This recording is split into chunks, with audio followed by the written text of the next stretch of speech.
Welcome to Doing Business with a Servant's Heart podcast. Doing business and life with a purpose, serving others, and also achieving success. Great combination.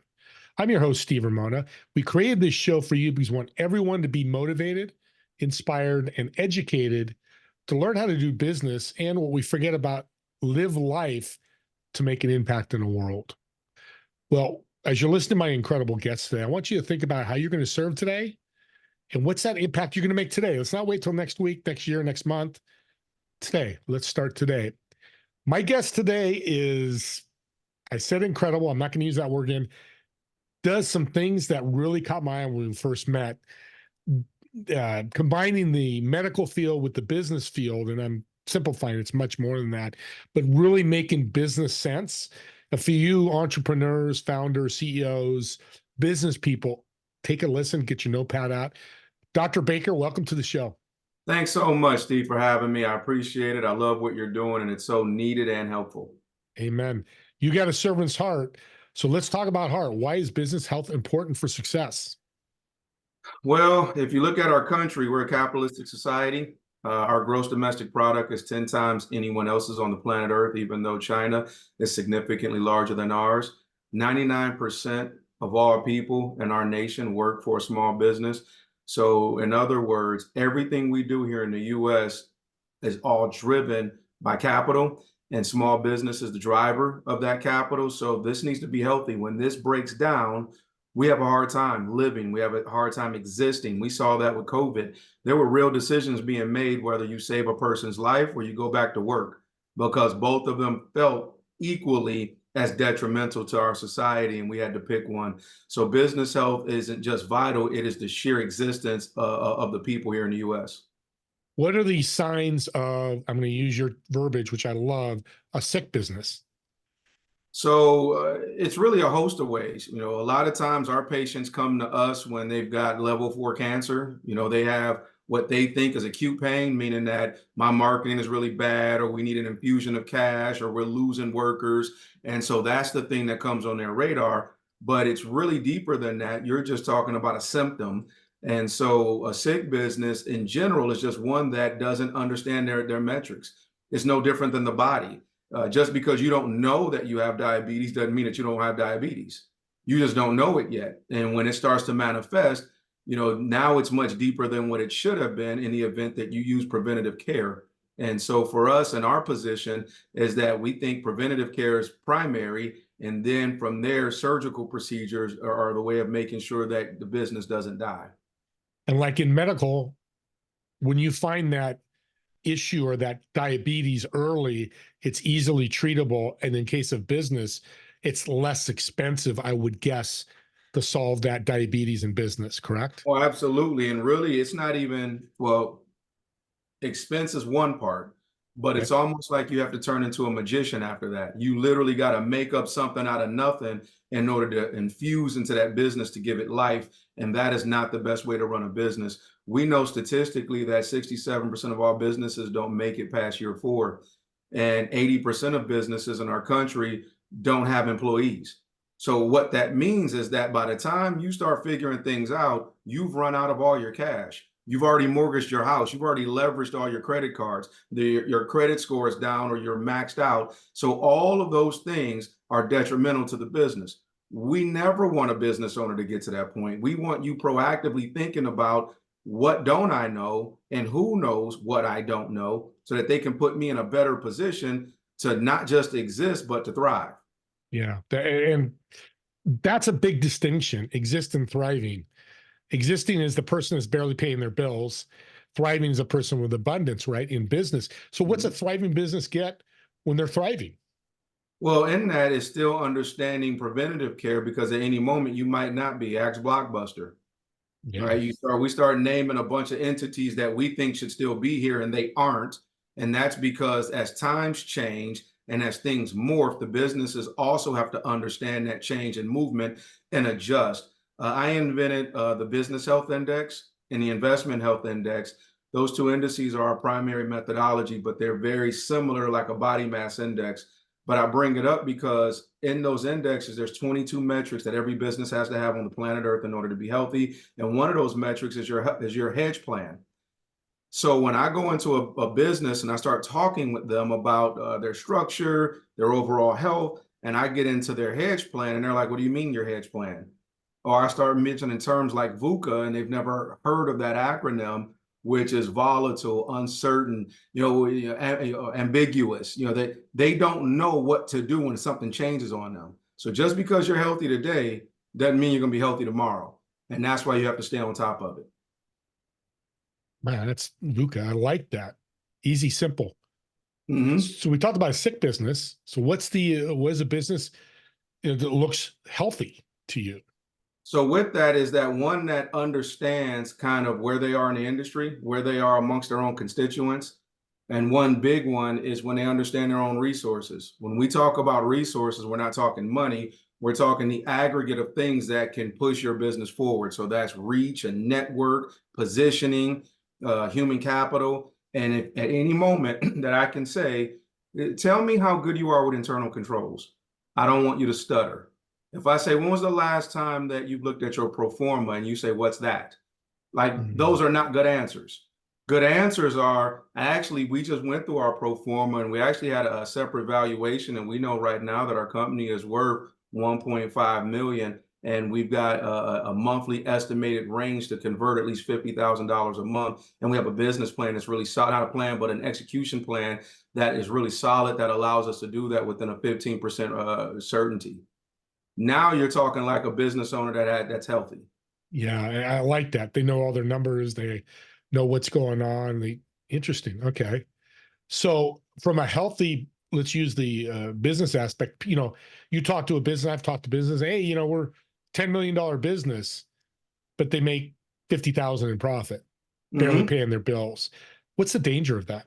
Well, that's a reality. You see a company that's making 4 million, they spent 5 to make 4, and they're having a hard time, or they make 30 and they spent 34 to make 30. And so now you have to look at, well, where's their business coming from and what are they doing in order to turn that? So is it just frivolous spending? Is it bad processes and management? What are you doing in order to do that? Do you have to spend so much money in marketing and advertising that now that's outweighing the cost of what you receive, and maybe you don't even understand your returns? So there's a bunch of different ways for us to look at that. There is no one way. Leakage and just kind of hemorrhaging exist in a number of ways. What we can say is that a big danger on top of where you've got expenditure issues is when you have a mismatch of either your distribution or in your conversion. And let me explain that a little bit. If you've got one entity doing 85% of your revenue, then your conversion is not okay and your distribution is not okay. You're outbalanced. Because if anything happens to that whale, now all of a sudden you're in trouble. And there are businesses that are like, hey, Amazon, they do a lot of the work that we need them to do, or AK Steel does. And it's like, no, we need to hedge that. And we need to diversify that portfolio, just like you diversify your financial portfolio if it was your personal savings and retirement. You don't want to have it all in a thing. You want to make sure that, okay, we want to grow it, and then we'll sparse some of that out in ways to where we don't suffer catastrophic loss. A lot of these companies, and I'm talking micro, boutique, mom and pop shops, they kind of went into business because they had a network of people, and that network of people might have been 15 or 20 people. Now they are really leaning on them really heavy month after month after month in order to build their business out. And those are just unhealthy behaviors. Yeah. Well said. How much does pivoting help the business health? Depends. Sometimes you pivot too many times and you lose who you are and what you are. And other times, you don't pivot fast enough. And so you're outdated and antiquated when the rudder has turned on you, and now you're left behind in the industry. Sometimes you pivot too fast and the industry is not ready for you. They don't understand you. And so you kind of fall flat then, and then someone else comes in afterwards and you say, well, I was the first one to do that, but your timing was poor. And so those are different measures that you can look at to say, okay, how do I know when the right time is? It's based on a number of factors. It's based on consumer behavior. It's based on technology needs. It's based on legislation. It's based on a host of factors, but you at least need to know what to look at. If there's a situation where you're talking about pivot because your human capital is bad and now you don't quite have enough resources to do a thing, then that might actually save your company by pivoting if you can pivot to something that you're stronger in, on and on. That's well said. And that's the service where you come in to go, Mhm. I want to pivot. Dr. Baker, I want to connect with you and learn, is this the right pivot? That's where it's important, a third party like you, to look over these numbers and look over the business to do that, right? Well, sometimes, and really, I would say most of my work is really dealing with the mentality and the psyche of the business owners and the appointed leadership. Almost everything is fine and not fine simultaneously. Meaning that if someone had an idea, like, is that a great idea? It's not good or bad.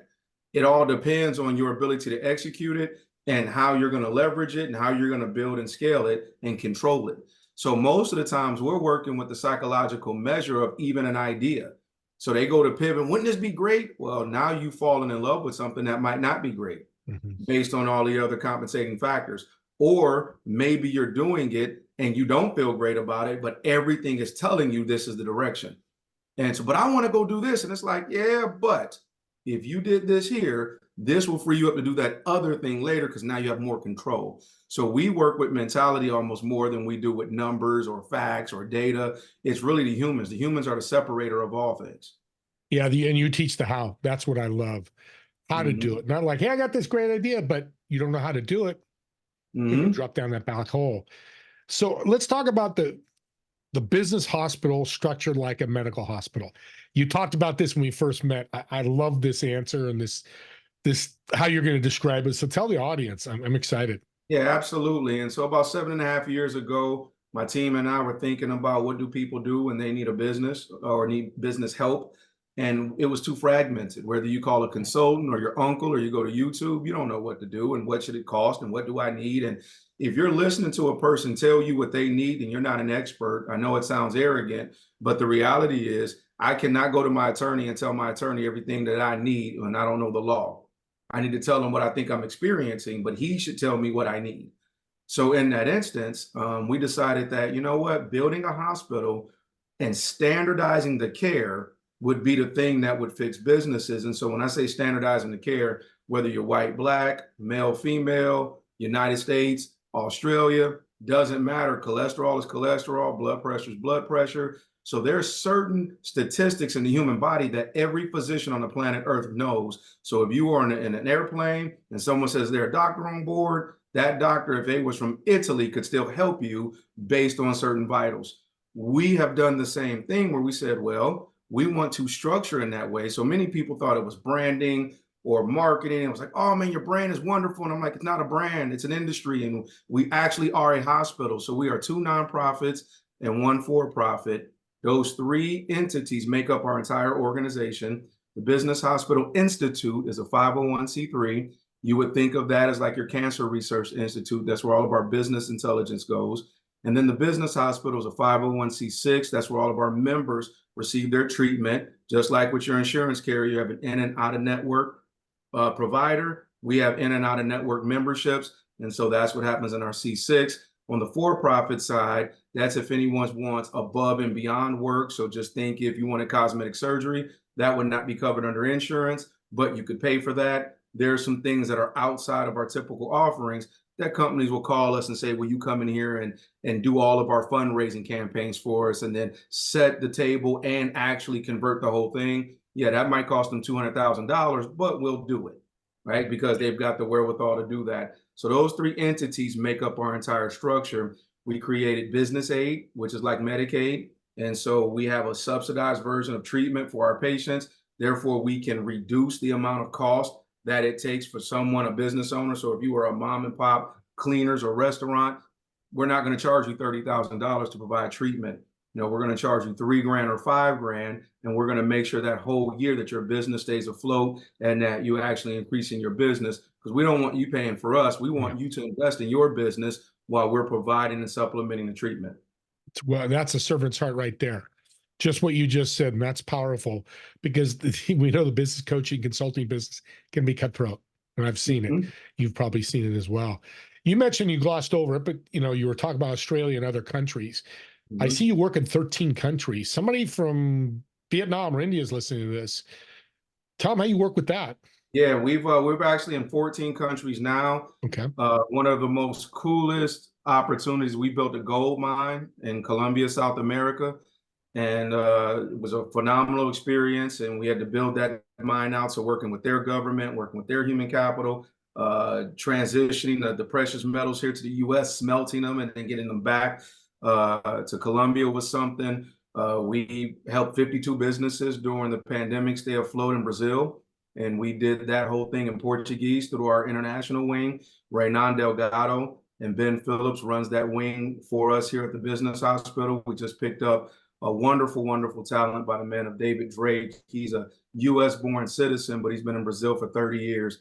And so he's bilingual. He's a high-level expert. And so he just joined us full-time last month. Really excited to have him. But, you know, we've worked in Australia, to China, to Japan, to the Philippines, to Canada. And the reason why that's important, and none of it on my side is about boasting, what it says is that we legitimately have standardized treatment. It does not matter where you are. We understand what business, or it doesn't matter what business, we understand what you need in order to be healthy, to run that business appropriately. And we have demonstrated that literally everywhere on every continent. And numbers are numbers. If you're a plumber or a lawyer, a number is number. You make $1 million, you make 100. Mm-hmm. So that's how you standardize some of it. I'm simplifying it, but that's what really. But no, absolutely right. You know, when you look at something such as supply chain is supply chain. No matter like where are you getting it from, can you control it? What systems and mechanisms are you using to control it? How does your team interact with that? So supply chain is one metric. And what's funny is most people think of supply chain just as in manufacturing, but it isn't. If you're a call center, your supply chain are people that have to be in there answering phone calls. So where are you getting these people from? How are you training them? On and on. So supply chain is universal. If we were to talk about financial structure, universal. Legal, universal. You know, I can keep going, but these things are literally universal. And so are they nuances to certain aspects? Yes, but we know those nuances because we've seen every type of industry. Yeah, your experience has taught you that. And that's why it's important, somebody like you, you're not going to know everything. You can't as a CEO because you're trying to run a business. And that's where you come in to fill that gap where they need it, depending on the company. Well, you know what? Most, if people call themselves CEOs, directors, owners, whatever the title is, most of them are not really good at business at all. They're really garbage at it. And you're like, man, you calling people garbage? I'm like, yeah, you're really bad at it, but you're good at something. And then you went at that thing and said, I'm going to be this thing here. I'll give you a very simplified example. But in sports, and let's call it football, if a guy is really good at calling an offense and his offense is rated in the top 3 in the NFL, they'll say that guy should be a head coach. And it's like, well, why? Because he was really good at coaching offense? Has nothing to do with being a head coach. And they would say, well, unless he calls offense or defense, we can't make this guy a head coach. And I'm like, those skill sets are not transferable. No. They are not identical at all. But that is a common practice amongst a lot of people where I'm really good at making beef stew. I should own a restaurant or you should just be a cook. Right. So, but most of our people will jump in and take a leadership position and say, I'm going to run a company because of a skill set. And that is unhealthy thinking. That's huge. And anybody out there listening, that's a game changer, because I've talked to mechanics that going through a divorce want to be, or a mechanic, he wants to be a divorce coach, consultant. It's because you're going through a divorce, that's just doesn't fit. So somebody listening, they're a startup or they just launched their business. What are any good tips for them? Because besides reaching out to you, which I think they should, absolutely. What tips can you give them? One is team building.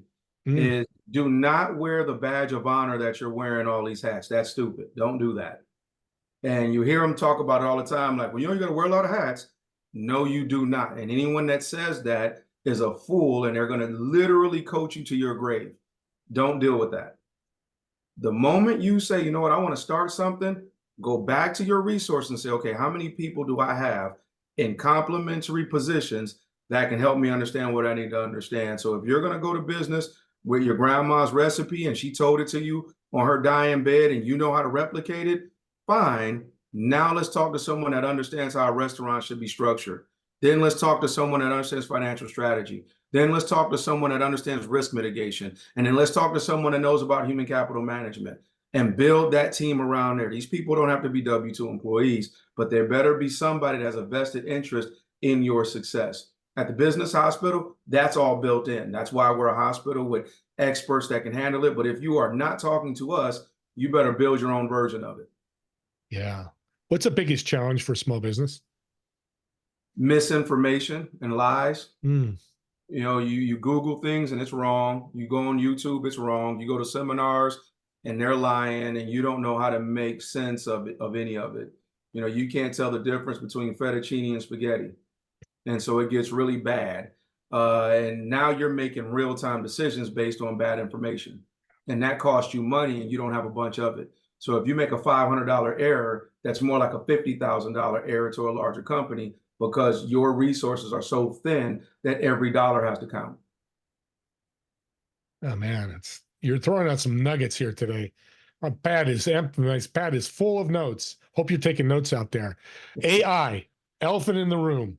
Mm-hmm. What's your thoughts? What's your business hospital thoughts on AI? Well, I'm completing my second PhD right now in artificial intelligence and engineering. And some people say, why would you go get a second doctorate? And partly because in order to remain an expert in all spaces, we have to continue to push ourselves. Number two, artificial intelligence will not be like cryptocurrency. Artificial intelligence will very much be like the internet. And so they're completely different. It's not like a non-fungible token, an NFT, where it kind of is popular, then maybe it won't be. We will use it in all forms of our life, whether it's entertainment and commercial, or whether it's, you know, in work or in law enforcement, it will exist. So with that, my concerns and what I'm doing in my PhD is really looking at safeguards and rails, the Constitution that AI will abide by, and all of that is another metric of health, is ensuring that the way we use it, the way we view it, the way it uses itself is all in a healthy relationship with itself and with people. And so when you talk about general purposes, we're not so much talking about the military or the government, but just in general purposes, we want your intellectual property to be yours. We don't want cybersecurity running rampant to the point where it's wiping businesses out and we don't know what to do with that. And so those things are my concerns. Now, from the positive sides, there'll be new advancements that will be made, but the people will have to catch up. And I think you might know this, Steve, and can identify with it because you got some gray like I got some gray, is that when email came, people didn't want to switch over to email. They were really hesitant to do so. And then when it came to, you know, using the cloud, people said, I don't want to use the cloud. I want my own folders and files. Well, what's going to happen is that jobs and how we connect with one another will be led by AI. So cognitively, we're going to have to get better at pushing ourselves to think and to being a part of this knowledge society and looking at the products and services we offer in order to fit AI in the very near future. That's so well said. Now I know why you're getting your PhD, because I've talked to a lot of people about AI, and you made a great point about the internet. I do have the gray hair. I'm 62, so I remember when it first started. I know you do too. Same conversations today we're having with AI. For young people who don't know this, was happening back then, and it worked itself out, evolved. I think AI is going to do the same thing. It's just new, and you know, just as anything new, people try to take advantage of it. And well, you'll have scenarios where when you go to order something, the AI is going to take care of it for you. When you go to, like, your behaviors, all these behaviors that we have in our digital footprint or thumbprint, AI is going to know it, and it's going to predict things and behave in ways even before you get to it to interact. And then you're going to want to hire people to do a thing, but the AI is already doing a thing that they can do, and it won't be cost effective for you to bring your cousin in because you've got the AI doing the thing. So now your cousin's got to do something different in order to compete, and you know that's a real serious thing for us. Yeah, that's well said. Well, on that note, we've run out of time here. You've written some books. Real quick, give us some idea on your books and what your mission is with them. Yep, I've got 6 publications. I'll have 9 publications at the end of this year based on the requirements for my PhD. I've got a book on how to launch a business, how to make good business decisions. I've got a spiritual book called God Made You Perfect. If you don't believe in perfection and you're a believer, then you need to read the book. It's 432 pages of inspired work by the Holy Spirit. No opinions in it at all, only facts. And so I would say those are my top 3 publications outside of what's coming down the pike in artificial intelligence. You can find our information or my information on thebusinesshospital.com. It's really that simple. We answer all requests within 30 to 40 minutes. My team is robust enough to do so, and we believe in accelerated assistance. So if someone has a need or a problem, you're going to get an answer that day, whether you're a patient or not. We're going to provide treatment. True servant's heart there. I appreciate that because he's really out to help. And then if people need more help, there's value to that, and you're going to pay for that value, which is what business is all about. And God talks about, you know what, when you bring value, you should be rewarded, but what you do with the abundance, that's what he's worried about. Thanks again, Dr. Baker, JC. I'm going to call you JC. I just love that name. I'm going to call you JC. It's a cool actor's name. You should be an actor, but you're too busy. You can't act right now. I want to thank all of you for listening. And like I always say at the end of my podcast, especially this incredible podcast, what Dr. Baker, JC put out there were a lot of free tips. They're $1 million tips. Or reach out to him if you have questions about these tips, but watch it over and over. Here's the power of a podcast. You can reverse and forward, pick up this stuff and learn more. Don't forget about my TV show, Together We Serve, every Friday at 2 p.m. Pacific, 5 p.m. Eastern. And the swag, we've got Doing Business with the Servant's Heart swag, hats, shirts, hoodies. You can find that in the show notes as well. And I want to thank you all for listening, and we'll see you all in the next episode of Doing Business with a Servant's Heart. Thank you all.